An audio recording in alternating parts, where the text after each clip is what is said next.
मौत इतनी आसान हो गई है कि अल्लाह के नबी सल्लल्लाहु अलैहि वसल्लम ने 1400 साल पहले ये इरशाद फरमाया था कि एक जमाना आएगा कि हरज बढ़ जाएगा।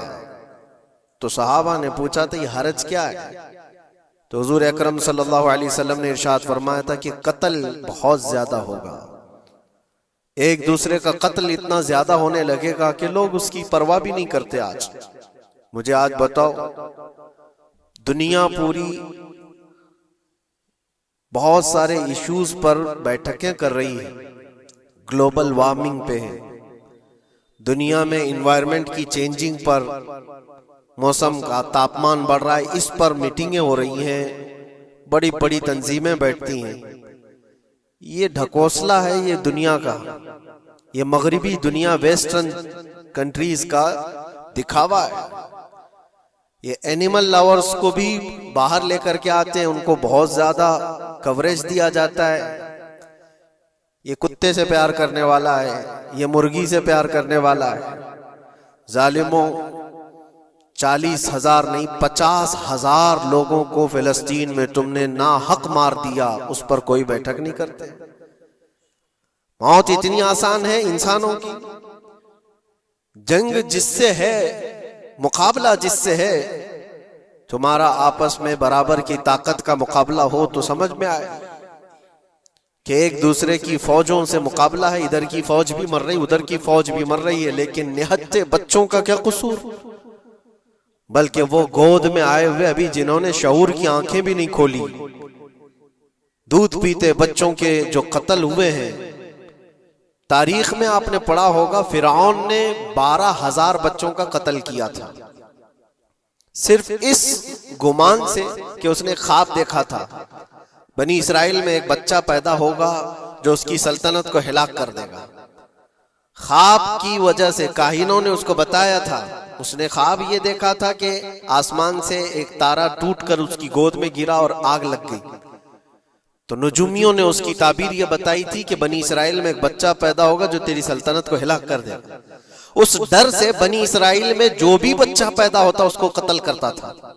उसने तकरीबन 12,000 बच्चों को कत्ल कर दिया था, इस डर से कि वो बच्चा तो ना पैदा हो जाए जो मेरी सल्तनत को हिलाक करने वाला है।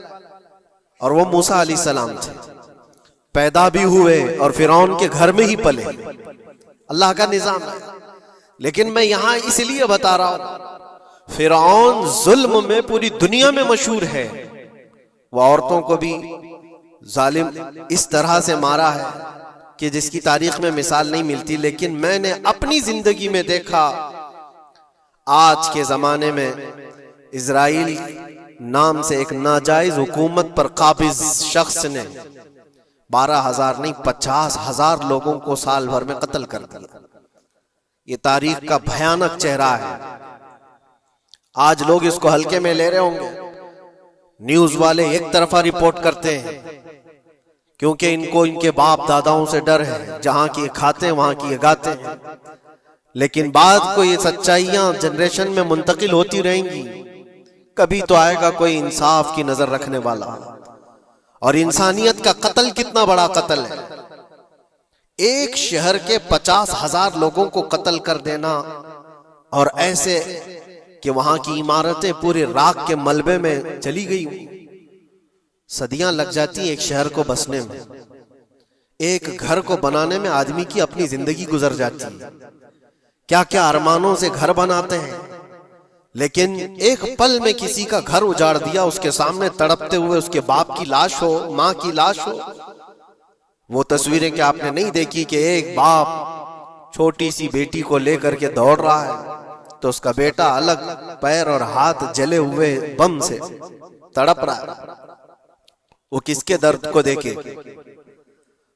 यहां तक कि मैंने देखा कि बेटी को बाप ये नसीहत कर रहा है, थोड़ा और सब्र कर ले बेटा, शहादत मिलने वाली है। कौन करता है मौत से पहले अपने बच्चे को इतनी तलकीन कर दे। हालात ऐसे। दूसरे एक कि वहां पर खाने पीने की एड कोई जा नहीं सकती, उस पर पाबंदी, दवाइयां ना जाए उस पर पाबंदी। दुनिया का कोई कानून इस चीज को जायज ठहराता है? मुझे बताओ, आतंकवाद का राग अलापने वाले इन बातों को क्या कहेंगे? इंसानियत अगर कहीं है तो उसका तसव्वुर तो करो। किसी के फंडामेंटल राइट्स होते हैं, बेसिक राइट्स होते हैं, खाना पीना, ये उसका इंसानी हक है।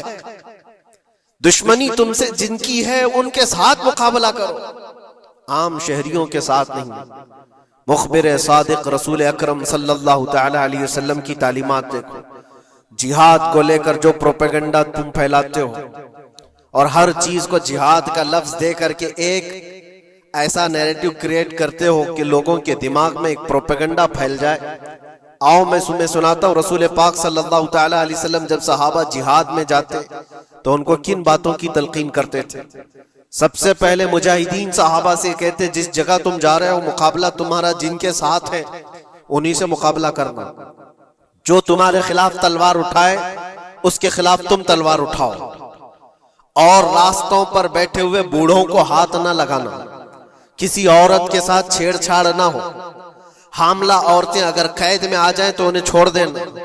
ये हुजूर पाक सल्लल्लाहु अलैहि वसल्लम की तालीमात है। हत्ता के रसूल करीम सल्लल्लाहु अलैहि वसल्लम ने फरमाया, जिस शहर में तुम्हारा गलबा हो जाए, तुम गालिब आ गए वहां की फौज पर, तो वहां के रहने वालों के बच्चों को ना जुल्म करना, उनको ना पकड़ना। फिर तालीमात में ये है, वो चाहे जिस मजहब के भी लोग हैं उनके माबदों को, उनकी इबादत गाहों को खत्म नहीं करना, उनकी इबादत गाहों को तोड़ फोड़ ना करना जिस शहर में तुम जा रहे हो।